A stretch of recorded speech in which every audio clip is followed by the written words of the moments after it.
बिस्मिल्लाहिर्रहमानिर्रहीम। अस्सलाम वालेकुम स्टूडेंट्स। एमडीकेड केमिस्ट्री का टॉपिक है एटॉमिक स्ट्रक्चर। एटॉमिक स्ट्रक्चर का जो सिलेबस है एमडीकेड 2026 के लिए फॉर ऑल प्रोविंसेस इन पाकिस्तान में डिस्कवरी ऑफ प्रोटॉन, जिसमें हम डिस्कवरी और प्रॉपर्टीज डिस्कस करेंगे, plus quantum theory, quantum number, shapes of orbital, spectrum of hydrogen and electronic configuration, और ये सब टॉपिक है जिनको हमने डिस्कस करने हैं। इनके अलावा आपको कोई भी टॉपिक करने की ज़रूरत नहीं है, क्योंकि लास्ट ईयर का जो पेपर था वो जस्ट इन टॉपिक से ही था, इनके बाहर कुछ भी नहीं था। तो टू द पॉइंट हम इन टॉपिक को करेंगे। सबसे फर्स्ट है discovery of proton. Particles carrying positive charge, उन्हें हम प्रोटॉन्स कहते हैं। Discharge tube provided cathode with fine holes. Reason for production, high speed cathode rays, electron strike the molecular gas, positive ions are produce. जब हम high speed electron को gas के molecule के ऊपर बम्बार्डमेंट करवाते हैं तो पॉजिटिव आयंस बनते हैं और they moved opposite to the cathode rays. इस डायग्राम से आपको मजीद क्लियर होगा production of positive rays. Glass discharge tube, any gas is filled in the glass discharge tube. Perforated cathode, ये आपको होल नजर आ रही है, ये परफोरेटेड कैथोड है। Vacuum pump is attach with the glass discharge tube.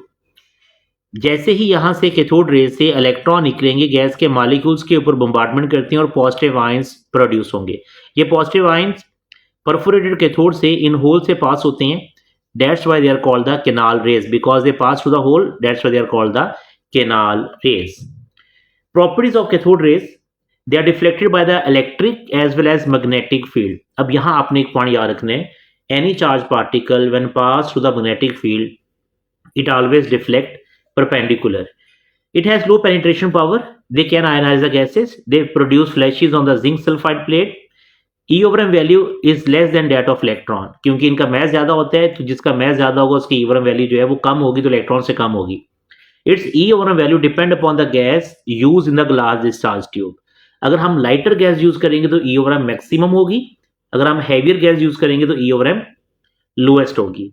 Nature of gas, the mass of proton is 1836 times more than that of electron, इसीलिए proton की ई ओवर एम 1836 टाइम्स जो है वो लेस होगी। Positive particles obtain from hydrogen gas is the lightest among all the positive particles.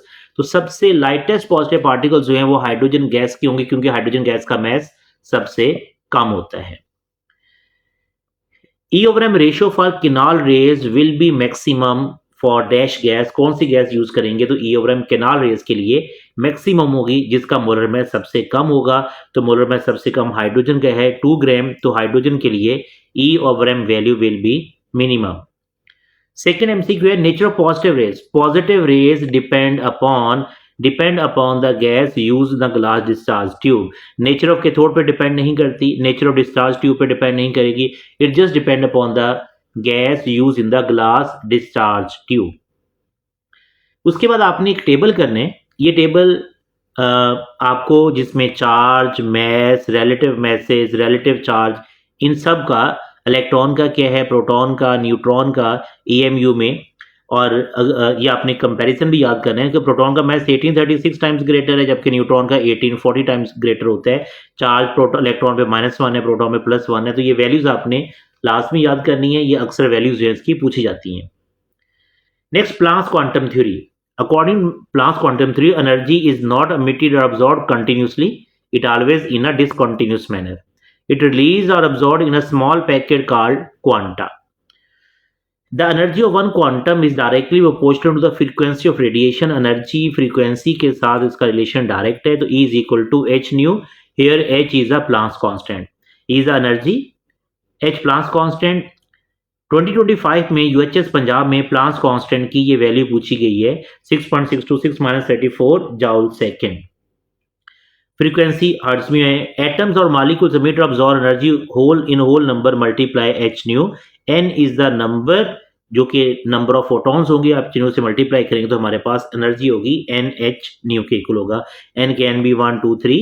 Energy emitted or absorbed when atom change from one energy state to an other energy state. कुछ important trends आपने देखने हैं। Energy का frequency के साथ और wave number के साथ रिलेशन डायरेक्ट होता है, और एनर्जी का वेवलेंथ के साथ रिलेशन जो है वो इनवर्स है। सो फ्रीक्वेंसी इंक्रीज होगी तो एनर्जी भी इंक्रीज होगी, फ्रीक्वेंसी इंक्रीज तो wavelength will decrease, wave number increase तो एनर्जी इंक्रीज, और वेव लेंथ इंक्रीज होगी तो एनर्जी डिक्रीज होगी, बिकॉज उसका जो रिलेशन है वो इनवर्स है वेव लेंथ का एनर्जी के साथ। तो आपको ये रिलेशन लाजमी याद रखने हैं। नेक्स्ट टॉपिक है atomic hydrogen spectrum. Hydrogen spectrum में हाइड्रोजन एटम में डिफरेंट एक्साइटेड स्टेट्स हैं और उसमें डिफरेंट सीरीज जो बन रही हैं उनमें लाइमन, बाल्मर, पार्सन, ब्रैकेट, पीफर्न सीरीज है।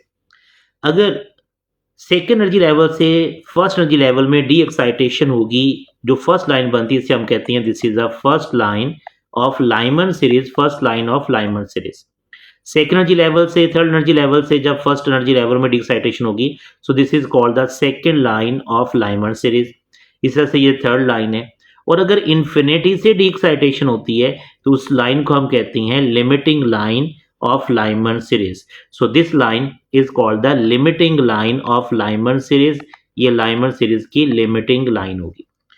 इस अल्ट्रावायलेट रीजन में लाइमन सीरीज लाई करती हैं। अगर सेकंड थर्ड से सेकंड में डी एक्साइटेशन हो रही है तो विजिबल है, और इस तरह से थर्ड में डी एक्साइटेशन हो रही है तो पार्सन इंफ्रारेड रीजन में लाइक करिए, ये बाल्मर सीरीज है। ब्रैकेट सीरीज इंफ्रारेड रीजन में, पीफर्न सीरीज भी इंफ्रारेड रीजन में लाई करती है। अब इसमें जो एक कॉन्सेप्ट है जिसको आपने याद रखना है, N1 लोअर एनर्जी लेवल है जिसमें डी एक्साइटेशन होती है, और N2 वो हायर एनर्जी लेवल है जिससे डी एक्साइटेशन होगी। सो N1 लाइमन के लिए हमेशा 1 होगा फॉर ऑल लाइंस, बाल्मर के लिए हमेशा 2 होगा फॉर ऑल लाइंस, पार्सन के लिए 3 होगा फॉर ऑल लाइंस, ब्रैकेट के लिए 4 और पीफर्न के लिए 5, और N2 की वैल्यू उससे एक ज्यादा होगी। अब इसमें अक्सर क्वेश्चन जो है वो वेव नंबर का पूछे जाते हैं। वेव नंबर का एक तो आपने ये फॉर्मूला याद रखना है, wave number Rydberg constant 1/n1 square minus 1/n2 square. Wave number का यूनिट क्या होगा? पर सेंटीमीटर हो सकता है, पर मीटर हो सकता है, पर मिलीमीटर हो सकता है। रिडबर्ग कांस्टेंट की वैल्यू भी आपको याद होनी चाहिए। N1 लो एनर्जी लेवल जिसमें डी एक्साइटेशन हो रही है, और N2 हाई एनर्जी लेवल है जिससे डी एक्साइटेशन हो रही है। और याद रखिएगा N2 हमेशा ग्रेटर होगा N1 से, जो N1 होगा N2 हमेशा उससे ज्यादा होगा। लाइमन सीरीज में N1 की वैल्यू जो है वो हमेशा 1 होगी, या जब ये लिखा हो ना N1 इज इक्वल टू 1 तो कौन सी सीरीज है? वो लाइमन सीरीज होगी। तो उसमें जो फर्स्ट लाइन है जिसे हम अल्फा लाइन कहते हैं, अल्फा लाइन व्हेन 2 से 1 डी एक्साइटेशन होगी तो अल्फा लाइन की फॉर्मेशन होगी। बीटा लाइन 3 से 1 के लिए, गैमा लाइन 4 से 1 के लिए। अगर आप इसके वेव नंबर की कैलकुलेशन करेंगे तो फर्स्ट लाइन का वेव नंबर है 8.2 10⁻⁴, देन 9.7, देन 1.0 10⁵। सो जैसे जैसे हम हायर एनर्जी लेवल से डी एक्साइटेशन करवाएंगे तो wave number of Lyman series will increase. इसी तरह से बाल्मर सीरीज में जब N1 2 होगा तो उस वक्त सीरीज हमेशा बाल्मर होगी, और उसकी अल्फा लाइन 3 से 2 है, बीटा लाइन 4 से 2, गैमा लाइन जो है या थर्ड लाइन जो है वो 5 से 2 है। तो अगेन यहाँ भी नोट करें 1.5 है, 2.06 है, 2.30 है। तो बाल्मर सीरीज में भी जैसे जैसे हम हायर एनर्जी लेवल से डी एक्साइटेशन करवाएंगे तो वेव नंबर जो होगा वो इंक्रीज होगा। और ये पूछा जा सकता है कि किस सीरीज का वेव नंबर ज्यादा है और कौन सी लाइन का वेव नंबर ज्यादा है। अभी हम इसकी एमसीक्यूज के थ्रू इस कॉन्सेप्ट को भी क्लियर करेंगे। Which line of Lyman series has maximum wave number? Lyman series की कौन सी लाइन का मैक्सिमम वेव नंबर होगा? फर्स्ट लाइन, सेकंड, थर्ड या limiting line? We know that कि वेव नंबर का और एनर्जी का जो रिलेशन है वो डायरेक्ट होता है। तो जो इन्फिनिटी से डी एक्साइटेशन होगी तो उसकी एनर्जी भी सबसे ज्यादा होगी, और लिमिटिंग लाइन का वेव नंबर भी सबसे ज्यादा होगा। सेकंड क्वेश्चन है which series has maximum wave number? तो वेव नंबर किसका सबसे ज्यादा होगा? लाइमन, ब्रैकेट, पार्सन, बाल्मर का। तो यहाँ पर लाइमन सीरीज का वेव नंबर जो है ये सबसे ज्यादा होगा, क्योंकि एनर्जी गैप जो है यहाँ पर सबसे ज्यादा होता है लाइमन सीरीज के लिए। तो दैट्स व्हाई लाइमन सीरीज का वेव नंबर बाल्मर से, पार्सन से, ब्रैकेट से सबसे ज्यादा होगा। Next topic, the most important topic is a quantum number, the set of numerical value which gives the acceptable solution to Schrodinger wave equation are called quantum numbers. Quantum numbers 4 quantum numbers हैं। Principal quantum number जिसको हम small n से represent करते हैं, azimuthal quantum number small l से, magnetic quantum number small m और spin quantum number small s से represent करते हैं। अब हम इनकी सिग्निफिकेंस देखते हैं। Principal quantum number, azimuthal quantum number और स्पिन क्वांटम नंबर में principal quantum number energy level के बारे में हमें इंफॉर्मेशन देता है, location of electron in an atom और quantitative measure of the size of electronic shell के बारे में हमें इंफॉर्मेशन देता है। एजीमुथल क्वांटम नंबर जिसको हम स्मॉल l से रिप्रेजेंट करते हैं, ये सब शेल को एक्सप्लेन करता है और शेप ऑफ सब शेल को एक्सप्लेन करता है। अब लास्ट ईयर एमडी कैट में यूएचएस पंजाब में ये एमसीक्यू आ चुका है कि शेप ऑफ सबशेल या शेप ऑफ ऑर्बिटल को कौन सा क्वांटम नंबर एक्सप्लेन करता है, तो एजीमुथल क्वांटम नंबर एक्सप्लेन करता है। Magnetic quantum number orientation of orbital को और डीजनरेट ऑर्बिटल को एक्सप्लेन करता है। और spin quantum number just explain the spin off electron either anti clockwise और क्लॉकवाइज। अब एंटी क्लॉकवाइज को हम प्लस हाफ लेते हैं और क्लॉकवाइज को हम नेगेटिव हाफ लेंगे। अब ये बलूचिस्तान की बुक में इसके ऑपोजिट लिखा हुआ है, तो आपने जो आपकी टेक्स्ट बुक में लिखा होगा आपने उसी को फॉलो करना होगा। पंजाब में लिखा हुआ है प्लस हाफ जो है वो एंटी क्लॉकवाइज और नेगेटिव हाफ जो है वो क्लॉकवाइज है, तो आपने इसी को ही फॉलो करना होगा। अब आप इस टेबल के थ्रू क्वांटम नंबर को आपने गौर से समझना है। प्रिंसिपल क्वांटम नंबर की वैल्यू n होगी, तो प्रिंसिपल क्वांटम नंबर हमें एनर्जी लेवल शेल्स के बारे में बताता है, तो शेल k होगा। एजीमुथल क्वांटम नंबर की वैल्यू इसके लिए 0 होगी और सब शेल इसके लिए s होगा, क्योंकि azimuthal quantum number sub shell explain करता है। मैग्नेटिक क्वांटम नंबर की वैल्यू भी 0 होगी। जो वैल्यू l की होगी एजीमुथल क्वांटम नंबर की होगी, वही वैल्यू मैग्नेटिक क्वांटम नंबर की होगी। डिफरेंस सिर्फ प्लस और माइनस का है। और s का m की वैल्यू जब 0 होगी तो उस वक्त s डी जनरेट ऑर्बिटल है, s अपना खुद ही डी जनरेट ऑर्बिटल है और इसकी दो स्पिन होंगी प्लस हाफ और minus half. When the principal quantum number is value is 2, जब प्रिंसिपल क्वांटम नंबर n की वैल्यू 2 होगी तो एनर्जी लेवल l होगा। उसमें सब शेल्स 0 भी होगा और 1 भी होगा, मतलब s भी होगा और p भी होगा। Magnetic quantum number 0 -1 +1 0। अब जो -1 है ये px को रिप्रेजेंट कर रहा है, +1 py को, और pz के लिए हम m की वैल्यू जो है वो 0 लेते हैं। When n is equal to 3 तो m थर्ड एनर्जी लेवल होगा। थर्ड एनर्जी लेवल में सब शेल भी 3 होंगे, 0 1 2 मीन s p और d, ये 3 सब शेल होंगे थर्ड एनर्जी लेवल में। इनकी m की वैल्यू 0, p के लिए -1 +1 0, -2 से लेकर +2 और 0। और याद रखिएगा डी जी स्क्वायर के लिए जो m की वैल्यू होती है वो 0 होती है, डी जी स्क्वायर की m की वैल्यू 0 होगी। जब n की वैल्यू 4 होगी तो n एनर्जी लेवल n होगा, उसमें एजीमुथल क्वांटम नंबर की वैल्यू 0 1 2 3 होंगी। सब शेल 0 के लिए s, 1 p 2 d और 3 जब होगा तो ये f होगा। जब भी एजीमुथल क्वांटम नंबर की वैल्यू 3 होगी तो याद रखना है उसमें f सब शेल होगा, ये वैल्यू फिक्स है, कभी भी चेंज नहीं होंगी। और f के जो डी जनरेट ऑर्बिटल है वो 7 है। अब next important point, magnetic quantum number की जितनी वैल्यूज होंगी उतने डी जनरेट ऑर्बिटल्स होंगे। अब l इज इक्वल टू 0 तो m की वैल्यू 0 है तो s का एक डी जनरेट ऑर्बिटल है। p के लिए m की वैल्यू 3 है तो p के डी जनरेट ऑर्बिटल भी 3 है। d के लिए m की वैल्यू 5 है तो d के डी जनरेट ऑर्बिटल भी 5 है। और f के लिए m की वैल्यू जो है वो 7 है तो f के डी जनरेट ऑर्बिटल भी 7 है। अब next point, value of principal quantum number is equal to the sub shell in a shell. अगर n की वैल्यू 1 होगी तो सब शेल 1 है, n की वैल्यू 2 है तो सब शेल भी 2 है, n की वैल्यू 3 है तो सब शेल भी 3 है, और n की वैल्यू 4 है तो सब शेल भी 4 है। सो आपने स्टेटमेंट को याद रखना है, value of principal quantum number is equal to the number of sub shell in a shell, और इसकी लिमिटेशन है 4 तक, क्योंकि 5th एनर्जी लेवल में भी 4 ही सब शेल होंगे। And the next point is which sub shell is present in every energy level, तो answer is s। s हर एक में मिलेगा, फर्स्ट में तो s है, सेकंड में भी s है, थर्ड में भी s है, फोर्थ में भी s है। अब नेक्स्ट क्वेश्चन गौर से सुनिएगा, which value of magnetic quantum number, magnetic quantum number की कौन सी वैल्यू हर ऑर्बिटल में मौजूद है, तो आंसर इज 0। अब देखें s के लिए 0, p का भी 1 m 0, d के भी 1 m 0 और f का भी 1 m 0 होगा।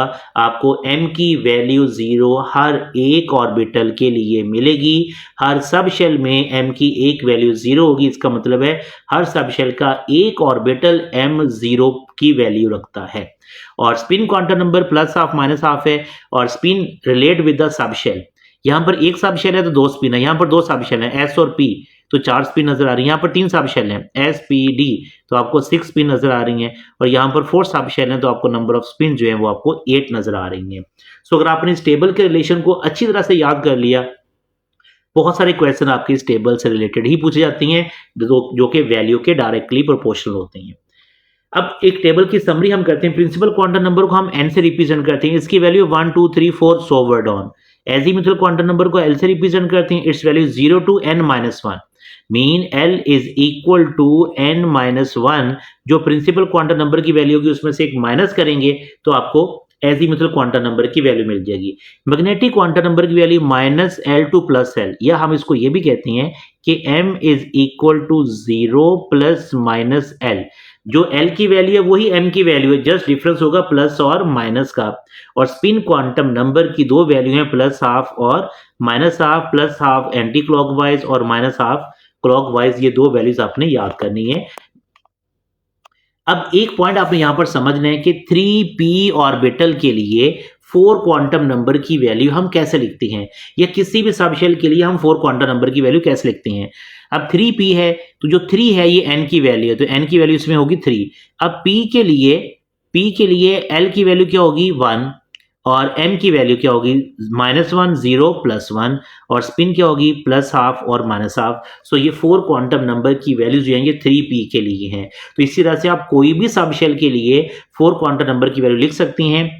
अगर l की वैल्यू 0 होगी तो s होगा, l की वैल्यू 1 होगी तो p होगा, l की वैल्यू 2 होगी तो d होगा और l की वैल्यू 3 होगी तो f होगा।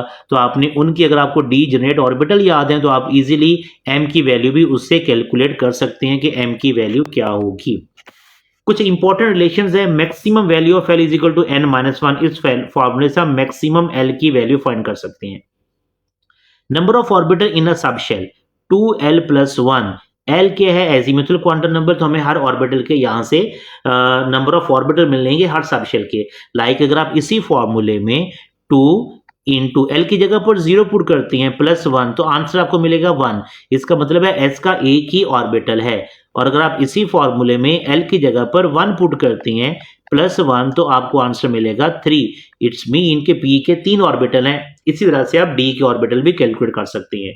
Then maximum number of electron in a sub shell 2 × 2l + 1, तो आप इसी फॉर्मूले में डिफरेंट वैल्यूज पुट करने के बाद नंबर ऑफ इलेक्ट्रॉन भी कैलकुलेट कर सकते हैं। लाइक 2 × 2, L की जगह पर अगर आप 0 पुट करें +1 तो आंसर आपको होगा 2। इसका मतलब है कि S में मैक्सिमम 2 इलेक्ट्रॉन आ सकते हैं।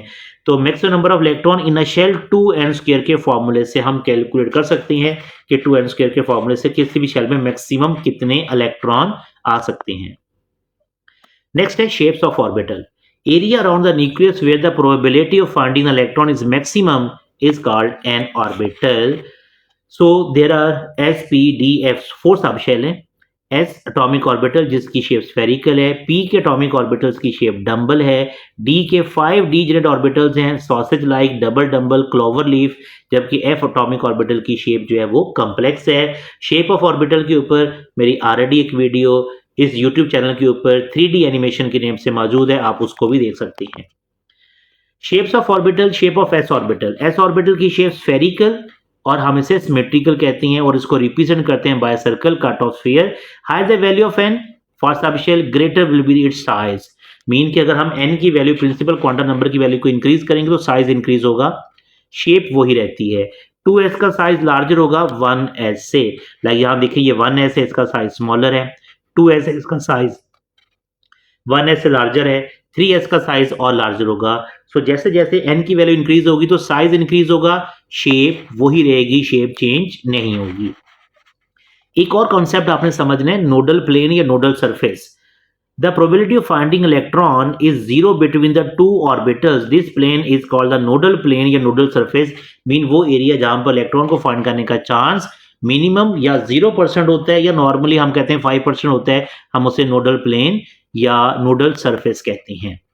p ऑर्बिटल की शेप, वी नो डैट के p के टोटल 3 डीजेनेरेट ऑर्बिटल हैं, px, py और pz, और p के लूप्स हमें कितने नजर आ रहे हैं, 2 लूप्स हैं। px के लिए हम px एक्सिस के ऊपर ड्रॉ करेंगे, py के लिए y एक्सिस के ऊपर, pz के लिए z एक्सिस के ऊपर जो है pz के लिए हम बाय लूप ड्रॉ करेंगे।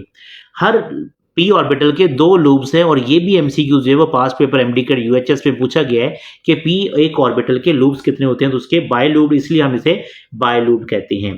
तो 3px ऑर्बिटल लार्जर साइज होगा 2px से, both have the same shape, उनकी शेप सेम होगी। यहां भी 2py हो या 2pz हो, 2py 2pz की शेप सेम होगी, ओरिएंटेशन डिफरेंट होगी, लेकिन 2py और 3py की शेप सेम होगी, साइज इंक्रीज होगा, ओरिएंटेशन सेम होगी। सो आपने ये याद रखना है कि ओरिएंटेशन, साइज और शेप इनको आपस में रिलेट लाजमी करना है कि कहां पर सेम होगी। मीन p ऑर्बिटल 2px हो या 3px हो या 3 या 4px हो, अब इन सब की ओरिएंटेशन सेम है, इन सब की शेप सेम है और इन सब का जो साइज है वो ज्यादा है, इनका साइज जो है वो ज्यादा होगा। 4px का साइज सबसे लार्ज होगा, फिर 3px का होगा, फिर 2px का साइज होगा। Shapes of D orbital, each D orbital has 4 loops. p के 2 थे तो इसके 4 लूप्स हैं। 2 डम्बल है, इन सॉसेज लाइक शेप में है, आपको नजर आ रहे हैं, ये भी डबल डम्बल है, ये भी डबल डम्बल, ये भी डबल डम्बल और ये 4 डबल डम्बल है। These loops either oriented along the X axis, Y axis और z axis. Size of D orbital increasing with increase the value of n। उसी तरह जैसे हमने s और p का पढ़ा था, वैसे इसका जैसे हम साइज इंक्रीज करेंगे तो इसका भी जो n की वैल्यू इंक्रीज करेंगे तो साइज इंक्रीज होगा। dz square has different shape than all the other, इसे हम कहते हैं bilobed with collar. dz square की शेप डिफरेंट है, बाकी चारों ऑर्बिटल की जो शेप है वो सेम शेप है। Principal, azimuthal and magnetic quantum number are respective related, ये किसको रिलेट करती है? तीनों quantum number. So they relate with the size, shape and orientation. Size के साथ प्रिंसिपल क्वांटम नंबर, शेप के साथ एजीमुथल क्वांटम नंबर और ओरिएंटेशन के साथ मैग्नेटिक क्वांटम नंबर रिलेट करता है। Which quantum number gives the information about the degeneracy of orbital? degeneracy के लिए हमारे पास मैग्नेटिक क्वांटम नंबर है जो कि ओरिएंटेशन को या डीजेनरेट ऑर्बिटल को एक्सप्लेन करता है। Among these, which is also called the subshell quantum number, इसमें से हम किस क्वांटम नंबर को सबशेल क्वांटम नंबर भी कहते हैं? That is the azimuthal quantum number, subsidiary या सबशेल क्वांटम नंबर हम इसे कहते हैं। The shape of dz square atomic orbital is, dz square की शेप क्या होगी? डम्बल विद कॉलर या बाइलूड विद कॉलर होती है, और सॉसेज या डबल डम्बल ये बाकी डी ऑर्बिटल्स की होगी। डम्बल p की होती है, जबकि s की जो शेप होगी वो स्फेरिकल शेप है। The number of orbitals in a subshell can be determined by formula. हमने क्या फाइंड करना है? ऑर्बिटल। किस में? सबशेल में। तो सबशेल में ऑर्बिटल हम 2l+1 के फॉर्मूला से कैलकुलेट करते हैं, जबकि इसमें जो 2 × 2l+1 जो है ये इलेक्ट्रॉन फाइंड करने के लिए, सबशेल में इलेक्ट्रॉन कैलकुलेट करने के लिए ये फॉर्मूला यूज करते हैं। रूल्स फॉर इलेक्ट्रॉनिक कॉन्फ़िगरेशन, यहां पर 2 इंपॉर्टेंट पॉइंट मैंने लिखे हैं कि एक orbital can occupy maximum 2 electron. एक ऑर्बिटल में 2 इलेक्ट्रॉन से ज्यादा इलेक्ट्रॉन नहीं आते। Maximum number of electron in shell can be calculated by 2n square formula. हम जो मैक्सिमम इलेक्ट्रॉन किसी भी शेल में हम 2n स्क्वायर फार्मूला से कैलकुलेट करते हैं। Arrangement of subshell, subshells are arranged in increasing order n+l value. If 2 subshells have same n+l value, then subshell is placed first whose n value is smaller. n+l rule is used to arrange the subshell. 2 या 2 से ज्यादा subshell जिनकी n+l value same होगी उसमें हमने n की value देखनी है। अदरवाइज जिसकी n+l वैल्यू कम होगी उसकी एनर्जी कम होगी, इलेक्ट्रॉन पहले उसमें फिल होगा।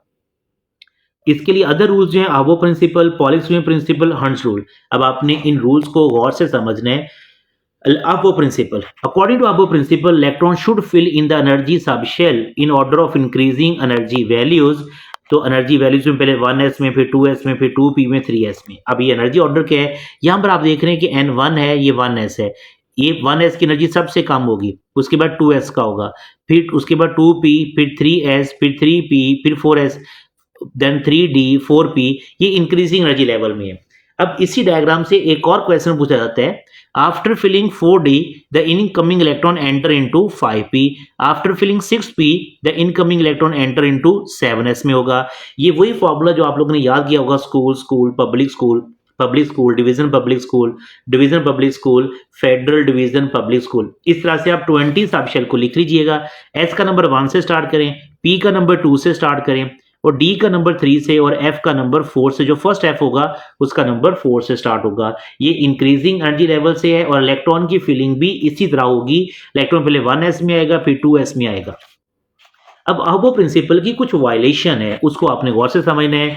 Excited state of any element always violate the आबो प्रिंसिपल। वो कैसे? जैसे कार्बन है, कार्बन का प्रोटॉन नंबर कितना होता है? 6। Electronic configuration 1s2, 2s1, 2px1 में भी एक इलेक्ट्रॉन है, 2py में भी एक इलेक्ट्रॉन, और 2pz में भी एक इलेक्ट्रॉन है।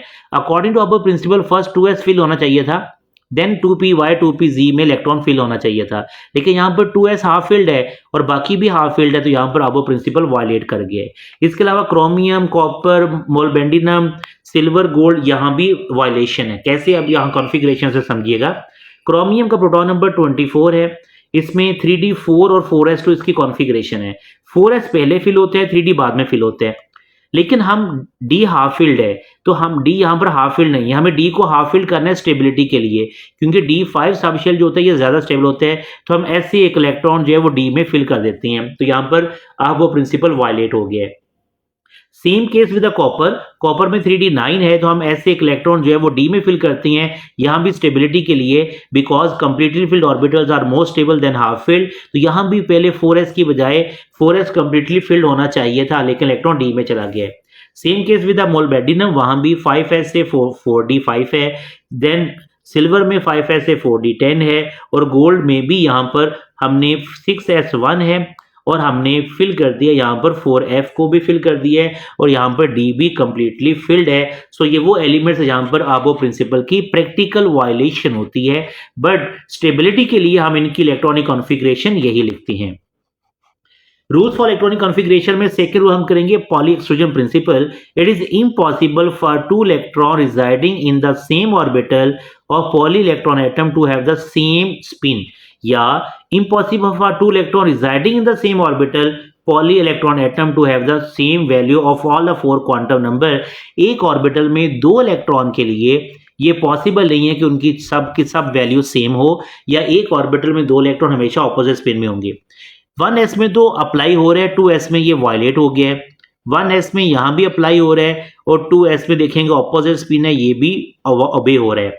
1s में यहाँ ओबे हो रहा है, ऑपोजिट स्पिन के साथ है, लेकिन यहाँ पर ऑपोजिट स्पिन दोनों सेम स्पिन है, आइदर डाउनवर्ड हो या अपवर्ड हो, तो यहाँ भी ओबे नहीं होगा, तो इस केस में अब वो प्रिंसिपल वायलेट हो रहा है। अब हीलियम की एग्जांपल से आप ये समझिएगा कि कैसे एक ऑर्बिटल के लिए 4 क्वांटम नंबर की वैल्यू हो सकती है। 1s2 है, तो इसमें n की वैल्यू 1 होगी फर्स्ट इलेक्ट्रॉन के लिए, सेकेंड इलेक्ट्रॉन के लिए भी 1 होगी, L की वैल्यू दोनों के लिए 0 होगी, M की वैल्यू दोनों के लिए 0 होगी, क्योंकि S के लिए L भी 0 होता है और M भी 0 होता है।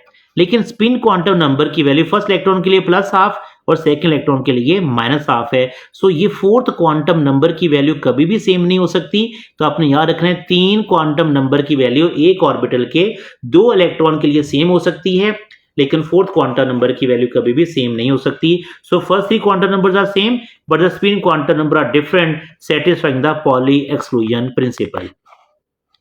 नेक्स्ट है Hund's rule. If d-Z orbitals are available and more than one electron is to be placed in them, they should placed in different orbitals with the same spin rather than having the opposite spin in the same orbital। अब यहां देखते हैं ये d generate orbital के लिए होगा, इसका मतलब है s पे तो ये अप्लाई नहीं होता, ये सिर्फ p ऑर्बिटल पे अप्लाई होगा। यहां तीनों में सेम स्पिन है, ओबे हो रहा है। यहां पर एक इलेक्ट्रॉन यहां पर जाना चाहिए था, यहां पर इलेक्ट्रॉन मौजूद है, यहां पर वायलेट हो गया है। अब थर्ड डायग्राम में ये p जो और 2py में इलेक्ट्रॉन ये यहां ऐसे होना चाहिए था अपवर्ड, क्योंकि यहां भी अपवर्ड है, यहां भी अपवर्ड है, सो यहां भी वायलेट हो गया है। यस, आप सोच रहे होंगे कि यहां कैसे वायलेट हो गया है। यहां पर ये देखें, first with same spin rather than the having the opposite spin in the same orbital, बजाय हम एक ही ऑर्बिटल में ऑपोजिट स्पिन की बजाय सेम स्पिन के साथ सब में प्लेस करनी है, तो इन दोनों केसेस में, या अगर हमने दो सेम स्पिन के साथ प्लेस किए और एक उसके ऑपोजिट स्पिन के साथ प्लेस किया है, तो भी वायलेशन है ऑफ बाउ प्रिंसिपल की, सॉरी हर्ट्ज रूल की, सॉरी मैंने बोला यहाँ पर आपको हर्ट्ज रूल की वायलेशन है।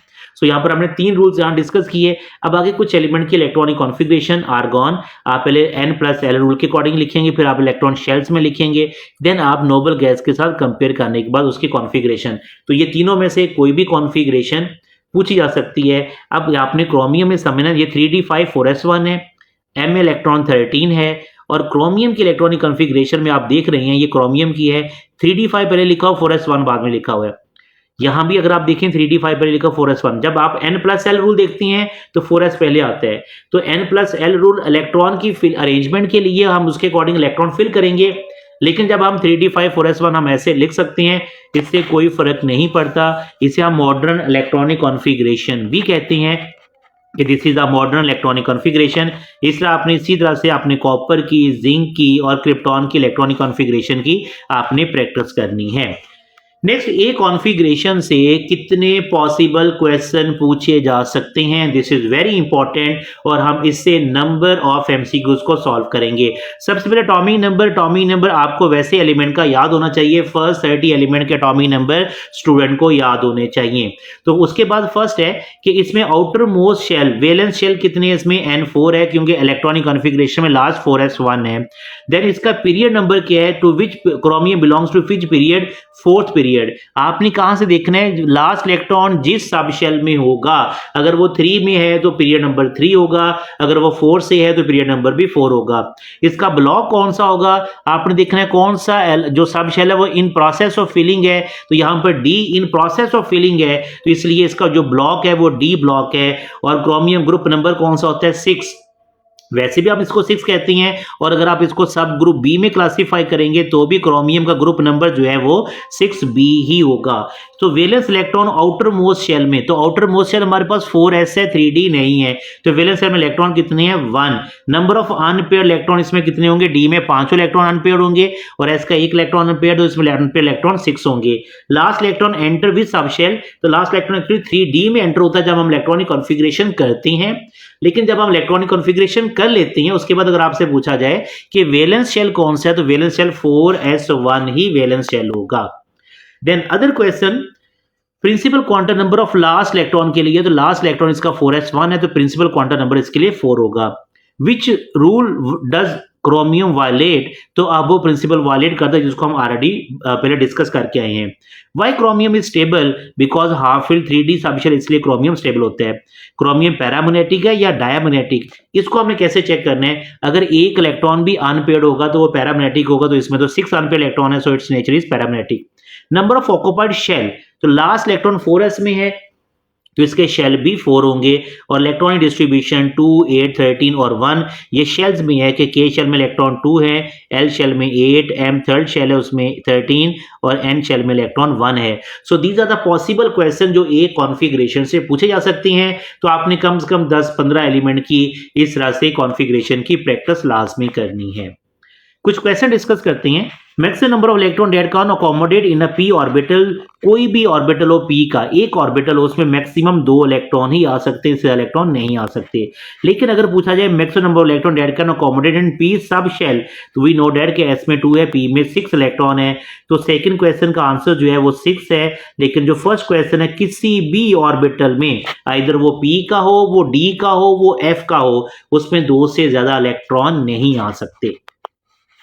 According to n plus l rule, which will be filled first, n plus l rule के अकॉर्डिंग कौन किसकी पहले फिल होगा, तो हम देखेंगे यहाँ पर n plus l वैल्यू, तो यहाँ पर n plus l value 4 plus 3, तो यहाँ फर्स्ट की है 7, यहाँ 5 plus 2, यहाँ भी 7, 6 plus 1 7 और 7 plus 0 7, तो सबकी n plus l value same है।